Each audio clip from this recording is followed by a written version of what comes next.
سامعین آداب، آج ایک بار پھر ہم حاضر ہو گئے ایک انکہا سچ لے کر۔ سماعت فرمائیں۔ یہ دنیا انسان کا اصلی وطن نہیں ہے، یہ تو پردیس ہے جہاں اسے تھوڑے دن رہنا ہے، پھر سب کچھ چھوڑ کر خالی ہاتھ اپنے اصلی وطن آخرت کی طرف چلے جانا ہے اور پھر وہیں ہمیشہ رہنا ہے۔ وہاں زندگی گزارنے کے لیے اسے وہی سامان ملے گا جو ایمان اور اچھے کاموں کی شکل میں اس نے دنیا میں کمایا ہوگا۔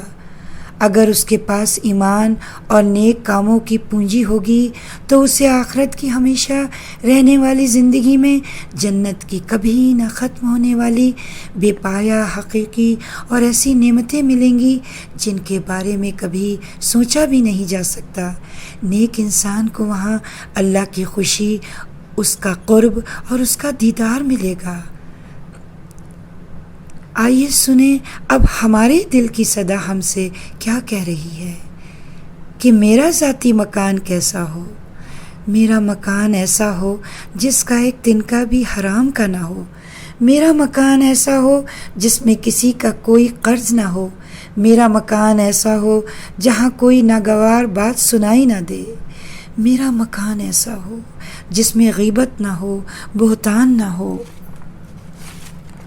کسی پر کوئی الزام نہ ہو۔ میرا گھر بہت کشادہ ہو، اس کے ہر مکین کا دل کشادہ ہو۔ میرا گھر ایسا ہو جہاں کھانے پینے کی ہر چیز پاک اور خالص آئے، جس میں کوئی ملاوٹ نہ ہو۔ میرا گھر ایسا ہو جس میں باغ ہوں۔ میرا گھر ایسا ہو جس کے ہر کمرے میں روشن دان ہو، جس سے ہوائیں نور آئیں۔ میرا گھر وہاں ہو جہاں علم و جہالت کی مضبوط سرحدی لائن کھینچی جا چکی ہو اور ان کے مابین اب کوئی تکرار نہ ہو۔ میرا گھر اتنا محفوظ ہو کہ کبھی کوئی اس کو نقصان نہ پہنچا سکے اور یہ ہمیشہ قائم اور دائم رہے۔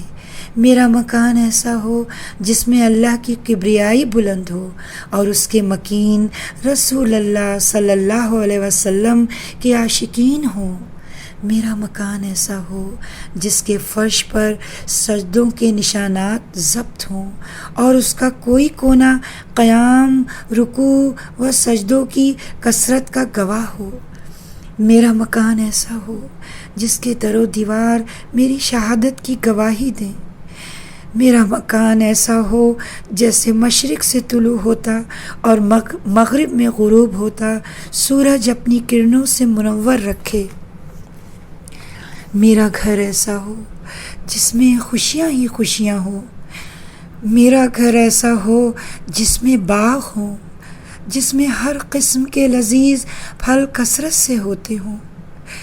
میرا گھر ایسا ہو جس کا پورا پڑوس میرے گھر سے بہتر ہو، لیکن اس پڑوس سے بہتر کوئی پڑوس نہ ہو، اس محلے سے بہتر کوئی محلہ نہ ہو، اور اس شہر سے بہتر کوئی شہر نہ ہو، اور اس ملک سے بہتر کوئی ملک نہ ہو۔